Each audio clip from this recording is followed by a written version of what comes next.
JSSC TGT 2016 के जितने भी अभ्यर्थी हैं जो हाई कोर्ट में केस में फाइल हैं, उनके लिए ये जो है सारा वीडियो जो बना रहे हैं कि जो 7 अप्रैल को आपका 7 अप्रैल 2025 को आपका अंतिम हियरिंग हो सकता है केट केस का। उसको लेकर बहुत सारे लोग जो है बहुत तरह से मुझे कॉल करते हैं। एक वीडियो भी ऑलरेडी हम बना चुके हैं इस बारे में, फिर भी वो जो वीडियो है वो सिंस ट्रैफिक में था तो क्लियर नहीं हो पा रहा था। तो सभी लोगों को जो मेरे थ्रू केस में जुड़े हैं या किसी अन्य के थ्रू भी इस केस में जुड़े हुए हैं, उन सभी के लिए ये वीडियो है।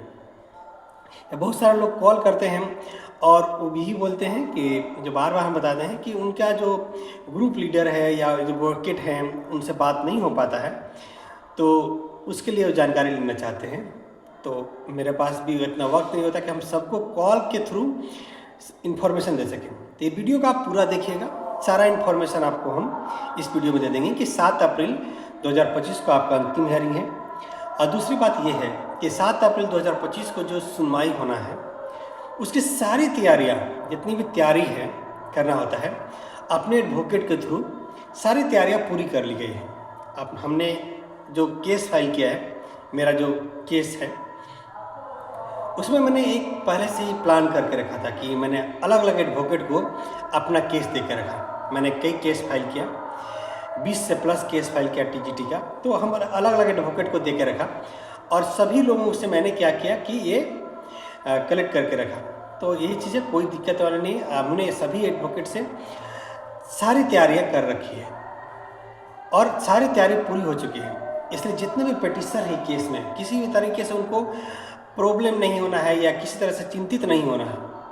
और इस केस में सबसे इम्पोर्टेंट बात यह है कि हमारे साथ, हम लोगों के साथ अन्याय हुआ और इसमें हाई कोर्ट का जो हम लोग देखते हैं कि हाई कोर्ट भी के जजेस भी जो हैं हम लोग को परेशानी को समझ रहे हैं और हम लोग को परेशानी को समझते हुए हम लोग के फेवर में जस्टिस ज़रूर होगा। पूरी उम्मीद है या 100% ये चांस है कि छात्रों को जो खाली सीट है उसके ऊपर नियुक्ति दिया जाएगा, जैसा फेवर होना है। दूसरा, झारखंड गवर्नमेंट भी विधानसभा में एक प्रश्न के जवाब में ये बात बोल चुकी है कि जो भी खाली सीट है उस सीट के ऊपर जो भी पिटिशनर है कोर्ट में, हाई कोर्ट में, उनके थ्रू नियुक्ति दे दिया जाएगा। तो वहाँ से भी हम लोग का पॉजिटिव है। दूसरा, हम लोग एक पक्ष और भी मजबूत है कि हम लोग का जो सीट खाली है उस पर नियुक्ति क्यों नहीं होगा, तो नियुक्ति का हम लोगों ने दे दिया है। अलग अलग सीट्स का जो है हम लोग का, जो पहले भी हम वीडियो में बता चुके हैं कि जेएसएससी के थ्रू 3704 सीट खाली है। कभी जेएसएससी बोलते हैं कि 5900 सीट खाली है। हम लोगों ने भी बताया है कि कम से कम 8000 से प्लस सीट खाली होना चाहिए। राउंड ऑफ हमको अगर कैलकुलेट जब किए थे तब मेरे अकॉर्डिंग तो राउंड ऑफ 9000 के आसपास था।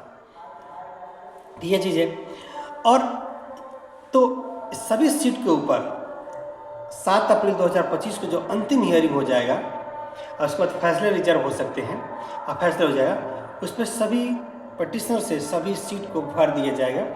ऐसा उम्मीद बहुत ज़्यादा है, यकीन है कि शायद यही डिसीजन होगा ना, जैसा हम लोगों ने अभी तक हाई कोर्ट में ऑब्जर्व किया। दूसरा, एक चीज़ बार बार और लोग बोलते हैं कि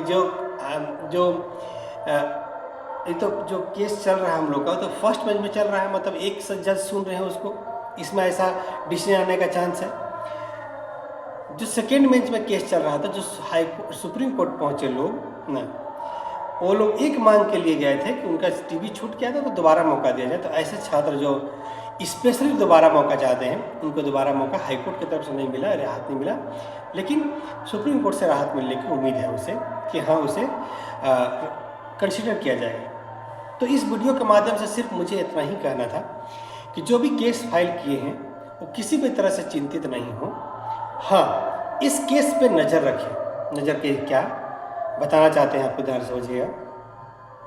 अब केस जीत भी जाएंगे तो ज्वाइनिंग में दिक्कत हो सकता है, क्योंकि जेएसएससी जैसे संस्था घूस लेके जो नौकरी देती है, बार बार सेटिंग के बल पर नौकरी देती है, पहुंच के बल पर नौकरी देती है, वैसी संस्था आप केस जीत भी जाएगा तब टांग अड़ाएगा। तो उसके लिए ज़रूरी ये है कि आप अपने टीम लीडर से, जो आपका केस फाइल करने का जो टीम लीडर है उसका डायरेक्शन को फॉलो करें, जो आपके एडवोकेट हैं उनके डायरेक्शन को आप फॉलो करें और एक ऐसा मार्ग पहले से तैयार करके रखें जीतने के बाद कि आसानी से ज्वाइनिंग दिया जाए आपको। इस चीज़ का ध्यान रखिएगा कि केस अंतिम ख़त्म हो जाएगा, उसके बाद जो है ज्वाइनिंग का जो मेथड आएगा तो उसमें आपको आपका एडवोकेट, आपका जो ग्रुप लीडर है जो एडवोकेट से सारा चीज़ कर सकते उसका डायरेक्शन को आपको फॉलो करनी है। याद रखिएगा कि कहीं अगर फॉलो नहीं करते हैं और किसी तरह से मिसगाइड होते तो परेशान आप ही होंगे। बस इतना ही। दूसरे वैसे लोग जो मुझे डायरेक्ट कॉल करते हैं, याद रखिएगा कि हम जो डिस्क्रिप्शन में मेरा नंबर देख रहे होंगे यार, तो सिर्फ वैसे पेटिशन के लिए है जो अभी तक पेटिशन नहीं बने, नए नए केस में जुड़ना चाहते हैं तो वो जुड़ सकते हैं। तब तक जुड़ सकते हैं जब तक कि केस का फैसला नहीं आ जाता। जब एक बार केस का फैसला आ जाएगा तो आप केस ऐसे भी फाइल नहीं कर पाइएगा और नहीं जुड़ पाइएगा, मतलब केस का द एंड हो जाएगा, उसके बाद ख़त्म हो जाएगा। न्याय मांगने के लिए हाईकोर्ट ने सफिशिएंट टाइम दे दिया आपको केस में जाने के लिए, वहाँ से प्रे करके न्याय लेने के लिए। तो अब नेक्स्ट जब उसके बाद जो है नेक्स्ट वैकेंसी आएगा उसके लिए चले जाइएगा। तो यही है। आपका मार्क्स कितना आया है, बहुत लोग बोलते हैं कि मेरा मार्क्स कितना होता है। मार्क्स कितना है उससे कोई मायने नहीं रखता है। मार्क्स ये मायने रखता है कि आपका 300 में 300 नंबर है, आप कोर्ट केस में नहीं जुड़े हुए हैं, तब यकीन मानिए आपका ज्वाइनिंग नहीं हो रहा है। जेसीसी जैसा संस्था आपको कभी भी ज्वाइनिंग नहीं देगा। घूस लेके नौकरी दे सकता है लेकिन डायरेक्ट नहीं सकता। जेएसएससी जेपीएससी जैसे संस्था पे आप भरोसा नहीं कर सकते। जेपीएससी जैसी संस्था पे इसलिए भरोसा नहीं कर सकते कि हमारे जो माननीय विधायक हैं यहाँ पे बने हुए खुद चोर हैं, तो दूसरे को क्या देंगे ना। जब उन लोग सही रहता तो जेएसएससी जेपीएससी की हिम्मत कि घूस लेके नौकरी दे, पहुँच के बेसिस पर नौकरी दे, उन लोग इसलिए देता है ये जो विधायक मंत्री हैं वो दबाव देते हैं। वो तो नौकरी में है भाई, अपनी नौकरी बचाने के लिए उन लोग भी करते हैं और कुछ इसका मतलब आड़ में अपना भी उल्लू सीधा करते हैं घूस देके नौकरी लेने का। इसलिए सभी पिटीशनर जो केस में शामिल है वो आपका अंत होने वाला है, तो आप एकदम टेंशन फ्री रहिए और अगला के लिए तैयारी कीजिएगा ज्वाइनिंग का। और वैसे लोग जो मेरे थ्रू केस में जुड़े हुए हैं उनको बताना चाहते हैं कि आपको चिंता करने की बिल्कुल भी आवश्यकता नहीं है। आपका सारा काम हम खुद पर्सनल लेवल पर देख रहे हैं। जो भी केस का डिसीजन होगा आपके ऊपर पूरा अप्लाई करवाया जाएगा, उसका एकदम कंफर्म मान के रखिए आपके ऊपर अप्लाई होगा। किसी भी तरीके से आपको परेशान नहीं होना जो मेरे थ्रू केस में जुड़ चुके हैं। बहुत लोग अनाप शनाप आपको बोलेंगे कि नहीं भाई ये टाइम वो टाइम, आपको इसकी चिंता नहीं करनी है, आपके ऊपर 100% वो फैसला लागू होगा, कोई दिक्कत नहीं। हाँ, इसमें कोर्ट केस में थोड़ा आगे पीछे परेशानी हो सकता है, वो परेशानी का सोल्यूशन के लिए हम आपको डायरेक्शन देते रहेंगे।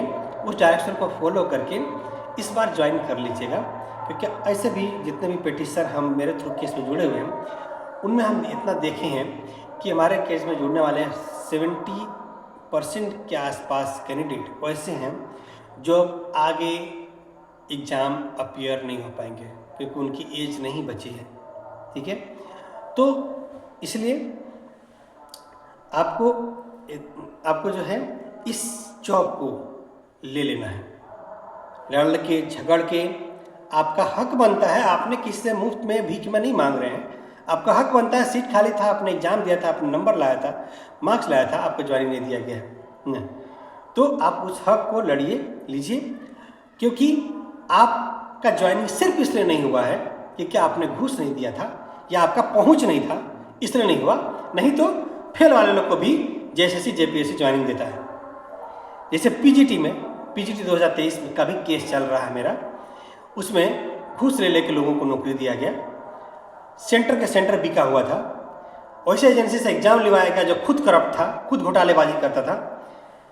तो इस तरह से पीजीटी के अभ्यर्थियों का लाइफ को बर्बाद किया गया जेएसएससी के द्वारा। तो ये पीजीटी का भी केस चल रहा है। अगर पीजीटी 2023 पोस्ट ग्रेजुएट 2023 के केस में भी कोई पिटिशनर बनना चाहेंगे तो यकीनन आप बनिए। सुप्रीम कोर्ट तक लड़ा जाएगा और बोला जाएगा खाली सीट जो 21,000 22,000 सीट था टोटल और 3,000 का सिर्फ एग्जाम लिया गया। और नोटिफिकेशन में ये बात लिखा हुआ था कि सीट बढ़ सकता है, तो आपका भी ज्वाइनिंग होगा, आपके भी, हम लोग को भी ज्वाइनिंग देने की मांग करेंगे, क्योंकि हम लोग के पास पहुंच नहीं था भाई, घूस देने का पैसा नहीं था, इसलिए हम लोग को ज्वाइनिंग नहीं हुआ। नहीं तो घूस देने का पैसा हुआ था तो सेंटर बिका हुआ था। शेरा डिजिटल बोकारो जो आजकल रामा डिजिटल बनाया बैठा हुआ है, खुलेआम घूसखोरी का काम कर रहा था न, उसके ऊपर कार्रवाई नहीं होता है। तो क्या लगता है कि सब लोग को लगता है कि हम लोग मुंह देखते रहेंगे, लड़ेंगे नहीं भाई, जिंदगी में लड़ के मरेंगे, न्याय लेके मरेंगे, भले ही न्याय के लिए लड़ेंगे, भले ही जो हो जाए ना।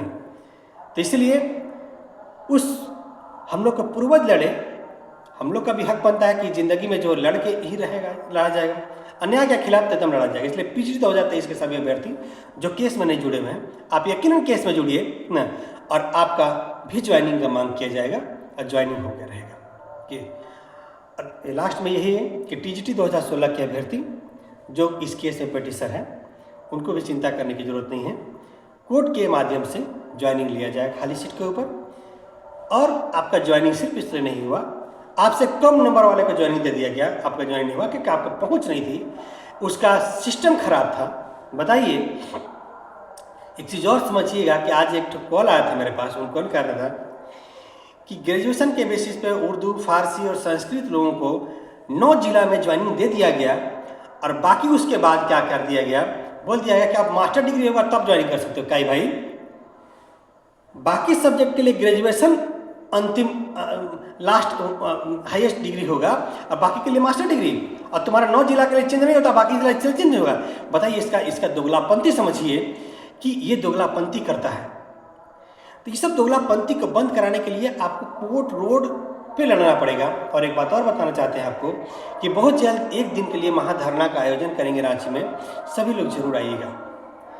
देखिए वीडियो में सभी को बोल दिए, आप मेरे थ्रू केस में जो पिटिशनर बने हुए हैं TGT 2016 का, सभी अभ्यर्थी बिल्कुल ही चिंता मत करें, और अन्य के थ्रू भी जो केस में लड़ रहे हैं लड़िएगा। यही वीडियो इसी माध्यम से बोल रहे हैं, नेक्स्ट वीडियो में बाकी हम बताते रहेंगे। TGT 2016 के अभ्यर्थी केस जरूर जीत रहे हैं, एडवांस में आपको कॉन्ग्रेचुलेसन। और बस इतना ही है। अगर केस में कुछ लोग अगर नहीं जुड़ पाए हैं अभी तक TGT 2016 में, तो फैसले से पहले आप जुड़ सकते हैं। अगर मेरे थ्रू जुड़ना चाहते हैं तो डिस्क्रिप्शन में मेरा नंबर लिखा हो, आप नंबर पर कॉल कीजिए, सारा चीज़ आपको बता देंगे। हाँ, वैसे अभ्यर्थी जो केस में ऑलरेडी पिटिशन बन चुके हैं, काइंडली मुझे कॉल करके नहीं करें, क्योंकि मेरे पास वक्त की कमी होता है। कम से कम उन छात्रों को मौका दे देना चाहते हैं जो अभी तक केस में नहीं जुड़े, तो जुड़ने का हम हेल्प कर देंगे। ठीक है, तो वही छात्र कॉल करें जो अभी तक पिटिशन नहीं है, पिटिशन बनना चाहते हैं, और बाकी छात्र टेंशन फ्री रहे। मेरे थ्रू केस में जुड़े हैं वो भी, और अन्य ग्रुप के थ्रू, अन्य एडवोकेट के थ्रू जुड़े हैं वो भी। ठीक है, तो यही बात था। ठीक है, धन्यवाद, थैंक यू।